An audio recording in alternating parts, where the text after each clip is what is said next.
ऐलान समाअत फरमाओ। जनाब assistant commissioner Faisalabad की तरफ से ऐलान किया जाता है कि हुकूमत पंजाब ने गरीबों और मुस्तहिक अफराद जो लॉकडाउन की वजह से मुतासर हुए हैं उनकी रजिस्ट्रेशन शुरू कर दी है। जिन लोगों के पास अंडरवेयर फ़ोन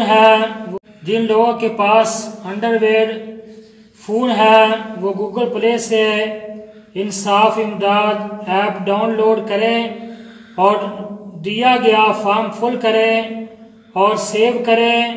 जिन लोगों के पास अंडरवेयर फ़ोन नहीं है वो 8070 पर इमदाद स्पेस शनाख्ती card number space mobile number space नाम लिखकर मैसेज करें और इस बात का ख़ास ख्याल रखें कि दिया गया मोबाइल नंबर पर इमदादी रकम आएगी और यानी अपना फंक्शनल मोबाइल फ़ोन नंबर दें और कोशिश करें कि मोबाइल नंबर किसी और नेटवर्क पर कन्वर्ट ना हो।